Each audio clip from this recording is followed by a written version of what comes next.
Hey y'all, this is Dustin with DustinBoles.com, Dustin Boles Ministries. Hey, just want to talk to you about something today. I'm typically a pretty skeptical guy. I can borderline on cynicism, but one of the things I'm really skeptical about all the time is when people talk about how they can predict the future or they have some kind of special insight or something like that. For example, I live in Ocean Springs, Mississippi, and on our main thoroughfare, there was a shop open several years ago, a psychic shop. And it was right there, man, and they got the building set up and advertised and everything else. And I'll tell you, within about a year or so, that place went out of business. And my thought was, being a psychic, they should have known that they were going to go out of business to start with, and never started. I'm like, how did they not know that? One of the things I'm cynical about is when you hear about Nostradamus, our good old buddy Nostradamus up here. If you read the predictions, there's all kinds of History Channel and Discovery Channel specials about him. But if you read his predictions, there's no way, if you would have read those predictions when he wrote them and then seen the historical things happen, you wouldn't have made the connection. The only way they make any sense is if you read backwards into history. I think people are fudging to help Brother Nostradamus a little bit. One of the funniest things that happened when somebody was trying to predict or have some special insight that I remember is I was at a youth retreat. Man, this was late 80s, okay? And we were at a youth retreat and there was about 2,500 kids there. And this nationally known preacher got up to preach. And right in the middle of the sermon, he just gets this moment of like a premonition or some kind of serendipitous kind of moment where he stops. And he was like, I just believe, now mind you, there's 2,500 teenagers, half of whom are boys, okay? 1,250 of those are boys. And he gets up in a prediction, he says, man, I just feel like God just gave me an insight that somebody in here struggles with lust. And that was his big prophecy. I was like, 1,250 teenage boys, you think? Dude, you're just dead on. How do you do it? Here, pick my lottery numbers for me. I got so sarcastic about that.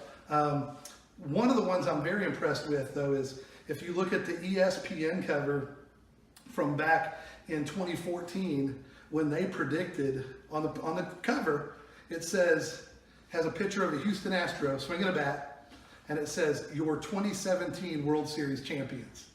Now, hey man, I don't know if God speaks to ESPN, but that's pretty good because there is not really much of a chance that they were going to be the 2017 World Series champs. Now, I'm impressed with that. Most impressively of all, I want to share with you a little text. Jesus predicted something in Matthew chapter 24. It wasn't some flighty thing. It wasn't some kind of mysterious thing that might have been talking about this or that you have to read backward into or help Jesus out by twisting some words around.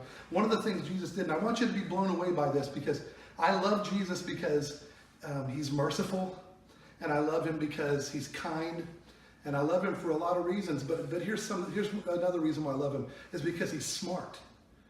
You may have never thought about that. I love Jesus because he's smart and he's omniscient. That's just a theological word where it means Jesus knows everything, past, present, and future. And he even knows not only everything that actually has happened, is happening, and will happen, he actually knows everything that could have happened, that could be happening, and that could happen in the future. He knows every possibility.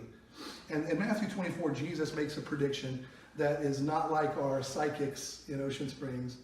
It's not like our world famous preacher predicting that one of 1,250 teenage boys has a lust problem. Nothing like that. It's nothing like Nostradamus. It's even nothing like the ESPN cover. This blows it all away. Here it goes.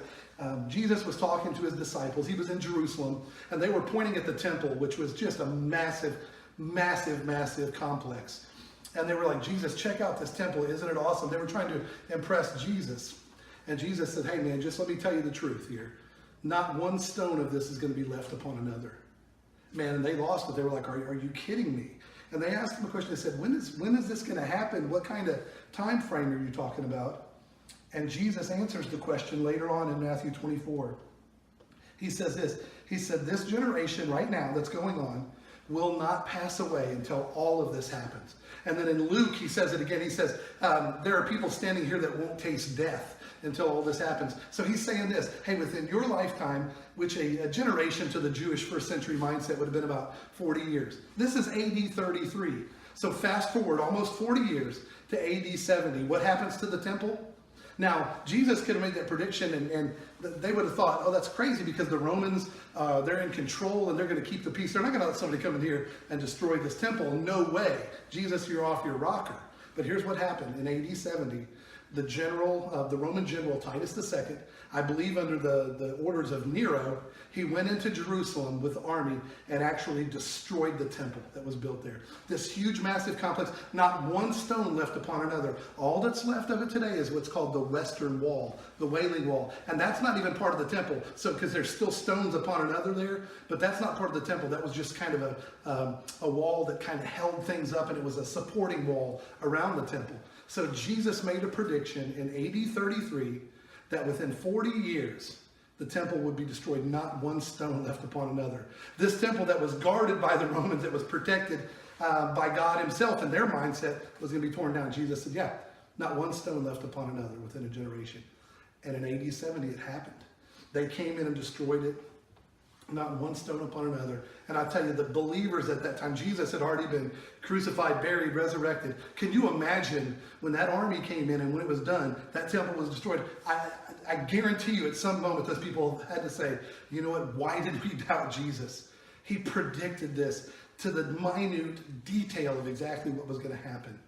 They thought, man, not only did Jesus die under the hand of the Romans, not only was he resurrected, but man, he knew everything about our past, present, and future, and he had it all under control. By the way, if you go to Jerusalem today, that temple has never been rebuilt. There is a golden dome sitting on top of where the Temple Mount is, and it's called the Dome of the Rock. It's a Muslim mosque. And it doesn't mean God lost and Muslims won. What it means is that God's like, hey man, if you're going to play church in my building, if you're going to get in that temple and just turn it into a place where you make money and you keep people from God and you only let certain types of people in, let's just tear the whole thing down. I'm not interested in having a pretty building. I'm interested in having a relationship with people. One little side note before we go. The materials from that temple that the Romans destroyed, they shipped them over to Rome itself, to the capital city of Rome. And at that time, they were undertaking a building project called the Colosseum in Rome. It was opened in 80 AD, not 80 AD, 80 the number, 80 AD. The Colosseum was open. Some of the materials that the Romans took from when they destroyed the temple, they took them to Rome and used them to build that Colosseum. So when you go to the Colosseum today, you're likely coming across pieces and actual parts and building materials from that original temple. So what do we draw from this? One, Jesus is super smart. For those of you who think, man, I've got to turn my brain off to come to him, let me tell you something. Jesus has all knowledge, even of history. He knows your history. He knows the things that are going to destroy you and the things that are going to build you up. He knows you very, very well. So you can be a thinker and be a Christian. Jesus is absolutely, he's not just your intellectual equal, he's your intellectual superior. Come to him. Bring your brain with you. So Jesus knows your past, present, and future. He knows all past, present, and future. And secondly, I tell you what, don't be too proud of your church, no matter what it is. There are great churches that many of you go to. Don't be proud of your building. Don't be proud of your church, because the moment we become proud of it, it becomes a candidate to be torn down. Because God is not interested in having this pretty building with pretty people. He's interested in having a relationship with sinners like you and me.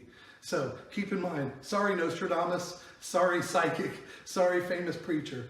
Jesus, he predicts the future, and it comes right every time exactly the way he says. Hey, I hope you're having a great day. Hope you have a great afternoon, whatever time of the day it is that you watch this. Check out the website, DustinBoles.com. I'll be posting blogs on there and things. And again, it's not to get numbers. I don't really get anything from this, but other than the satisfaction of using, answering the call that God has given me, and just encouraging you to know him and just to be yourself and be genuine. So have a great day, and I look forward to seeing you again very, very soon.